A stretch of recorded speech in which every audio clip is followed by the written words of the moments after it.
Hi, I'm Glenn Hughes. And I'm Ed Muzio. For 3 decades, I've been working inside a publicly traded company. And for over a decade, I've been an entrepreneur supporting companies like Glenn's from the outside. In this series, we look at the problems and challenges of the modern workplace And provide our ideas and advice. From the inside and out.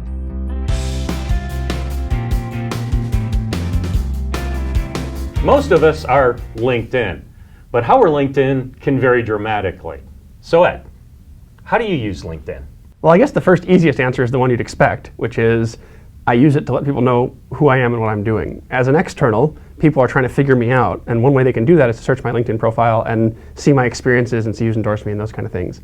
More recently, LinkedIn has also launched the blogging tool, and we're finding we get a lot of traffic on our same articles there, so we've started to use it for that too. So those are, I think, the obvious ways we use it. How about you? Well, similarly, I mean, I keep my resume, my portfolio to some degree. I talk about my books on there. So I do keep a very in-depth, accurate, up-to-date LinkedIn profile. In fact, there used to be an old saying that you should write the resume you want and then work towards it. And I use LinkedIn in much the same way. I sit down about every 90 days and think, what do I want to appear on my LinkedIn as a work product?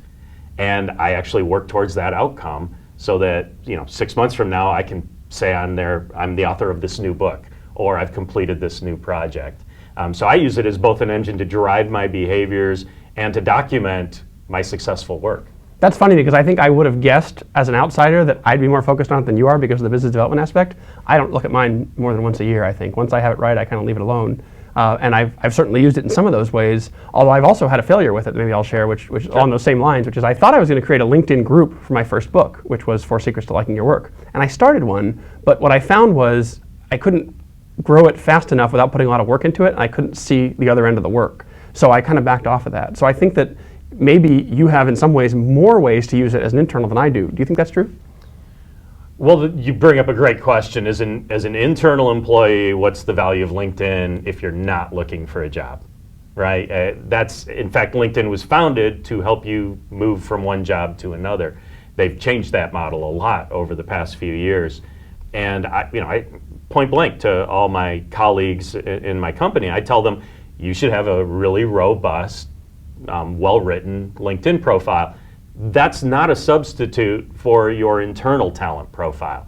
And in fact, we struggle a lot with that because in our company, we look and find a lot of people who put intellectual property in their LinkedIn website, and they're not allowed to do that. So we have to contact them and have them pull it out.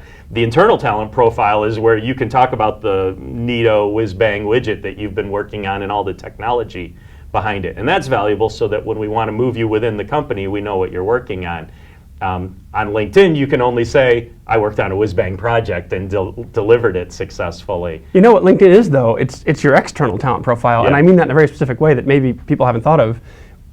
From my perspective, I get approached by prospective new clients, people that want to talk to me about different things, and I get approached more than my schedule can handle, and so I have to sort through where to spend my time. And to be very honest with people listening, I use LinkedIn for that purpose. If someone comes out of the blue and wants to talk to me about culture in their organization, I look at their profile and see who am I talking to and what's really their reach and their scope. Now, it's not to say I wouldn't talk to someone at a lower level, but it, at the very least, informs me as to how to address them and what to talk about. And at a higher level, it also helps me sort the calendar. So it's your external talent profile even more than just prospective employers.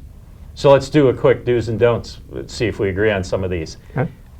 I hate it when someone's picture isn't there.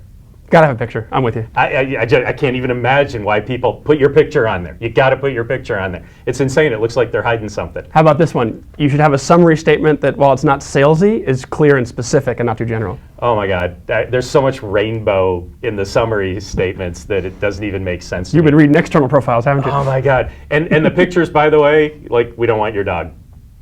Right? It's a headshot. Give me a headshot. I think there should not be overlap between Facebook and LinkedIn. I think it should be a professional headshot. We're done. I'm with you there. Yeah, no overlap. What else do we like or not like? I like seeing videos and work product on your LinkedIn page if you can. Did you write books? Do you have patents? Those kind of things, yeah. I'm not a huge fan of the endorsements. I think they're a little bit shallow because the system prompts you to vote on people, but they do seem to be catching on, so maybe they're getting better. Well, the written endorsements I like. Those are good. The referrals, yeah, the clicking one is the one. Worthless. Yeah, LinkedIn, fix that. Please. I don't like the clicking endorsements. Anything else?